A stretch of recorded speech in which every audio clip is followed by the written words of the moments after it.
ایک اور اہم معاملے پر ہم نے بات کرنی ہے، وہ یہ ہے کہ بنگلہ دیش میں اب بڑی سیاسی پیش رفت ہوئی ہے، جہاں عبوری سربراہ محمد یونس نے عام انتخابات کے لیے فروری 2026 کی تجویز دے دی ہے، اور اس اعلان نے بنگلہ دیش بھر میں ایک نئی سیاسی جان ڈال دی ہے۔ خاص طور پر نوجوانوں اور طلباء میں خوشی کی لہر دوڑ گئی ہے، کیونکہ یہ وہی طبقہ ہے جس نے طویل احتجاج کے بعد سابق وزیر اعظم شیخ حسینہ کو اقتدار چھوڑنے پر مجبور کیا تھا۔ عبوری سربراہ محمد یونس کا کہنا ہے کہ وہ چیف الیکشن کمشنر کو خط لکھ کر رمضان سے پہلے الیکشن کرانے کی باقاعدہ سفارش کریں گے تاکہ اقتدار کی منتقلی کا عمل پرامن طریقے سے مکمل ہو سکے۔ انتخابات اس تاریخ کا اعلان اس دن کیا جائے گا جب حسینہ واجد کی حکومت کے خاتمے کو 1 سال مکمل ہوگا۔ اس موقع پر بڑی سیاسی جماعتوں نے جمہوری اصلاحات اور قومی اتحاد پر مبنی ایک روڈ میپ کا اعلان کیا ہے۔ اسی پر بات کرنے ڈاکٹر شازیہ انور چیمہ صاحبہ نے ہمیں جوائن کیا۔ بہت شکریہ آپ کے وقت کا۔ بنگلہ دیش میں عام انتخابات کی تاریخ کا اعلان کیا گیا ہے، اور جس طرح سے ہم دیکھ رہے ہیں کہ بنگلہ دیش کی صورتحال رہی حسینہ واجد کے بعد جو صورتحال رہی، اور اب آگے آپ بنگلہ دیش کا فیوچر کیسے دیکھ رہی ہیں؟ یہ بہت ہسٹورک مومنٹ ہے کہ بنگلہ دیش کے انتخابات کا جو اعلان ہے وہ اسی تاریخ کو کیا گیا ہے جس تاریخ کو بنگلہ دیش جو ہے وہ 15 سال جو پرانے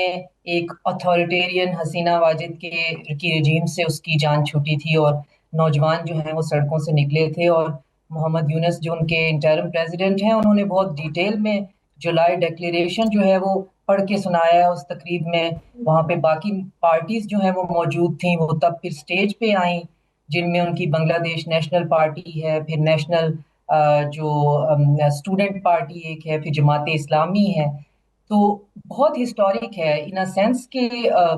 ایک نئے سرے سے، جیسے محمد یونس نے کہا کہ ہم دوبارہ سے ووٹ کاسٹ کریں گے اور ہم دیکھیں گے کہ اس ملک کے اندر جمہوریت جو ہے اس کا کیا مطلب ہے، اور ووٹ کاسٹنگ سے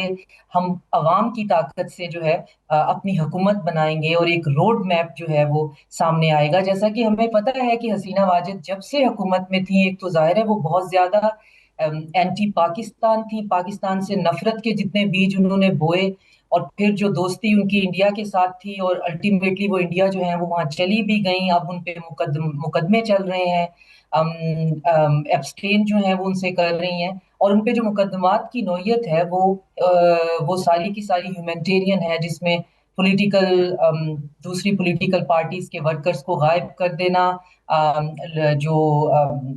میس کلنگ ہے، ہیومینٹیرین پرابلمز ہیں، اور ساتھ میں باقی تمام اپوزیشن کو کم از کم 15 سال تک کسی جمہوری پروسیس میں حصہ نہ لینے دینا۔ اور پھر سب سے بڑا جو کرائم جو محمد یونس نے کل کی تقریب میں جو ہے الیکشن کو اناؤنس کرتے ہوئے بتایا ہے، وہ یہ ہے کہ بنگلہ دیش کو آئسولیٹ کر دینا، بالکل ویسے ہی جیسے انڈیا نے خود کو کر دیا ہوا ہے۔ صرف انڈیا اور بنگلہ دیش جو ہے وہ آپس میں، جس کا ان کو کوئی فائدہ بھی نہیں ہوا ہے۔ اچھا ڈاکٹر صاحبہ یہ بھی بتائیے گا، جیسے کہ ڈپٹی وزیر اعظم اور وزیر خارجہ اسحاق ڈار بھی اب 23 اگست کو ڈھاکہ پہنچ رہے ہیں، وہاں پر کچھ ملاقاتیں بھی کریں گے، اور یہ اس وقت جا رہے ہیں جب الیکشنز کا اعلان بھی وہاں پر ہو چکا ہوا ہے۔ آپ کو کیا لگتا ہے اس دورے کی کیا سگنیفیکنس ہے؟ اور دوسرا یہ کہ جب الیکشنز بنگلہ دیش میں ہوں گے، کیا آپ پر امید ہیں کہ وہاں پر پولیٹیکل سٹیبلٹی آ جائے گی؟ دیکھیں، پولیٹیکل سٹیبلٹی تو جو انٹرم گورنمنٹ ہے وہی لے آئی ہے۔ آپ دیکھ رہے ہیں کہ ان کے پاس عوامی مینڈیٹ بھی ہے اور سپورٹ بھی ہے، ایون انٹرم گورنمنٹ کے پاس ہے۔ باقی جو حسینہ واجد کی عوامی لیگ ہے،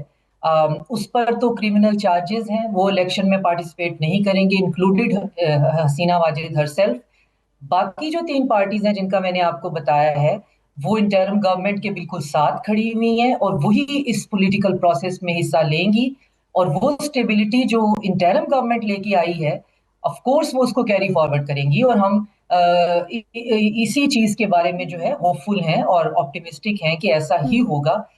جہاں تک پاکستان جو ہے اس کے تعلقات کا ہے، تو دیکھیں حسینہ واجد ایک سب سے بڑی لنچ پن تھی، وہ ان کی جو ٹائز تھے، ان کی جو کمپرومائزز تھے انڈین گورنمنٹ کے تھرو، جس طرح سے وہ کمپرومائز تھیں، اس حساب سے، کیونکہ ان کی پوری حکومت جو ہے وہ انڈیا کے سر پہ چل رہی تھی، انڈینز کا وہاں پہ اتنا انفلوئنس تھا، ایون ان کی ملٹری کے اندر انڈینز کا اتنا انفلوئنس تھا کہ بنگلہ دیشیوں کے پاس اٹانومی ہی نہیں تھی، سوورینٹی ہی نہیں تھی۔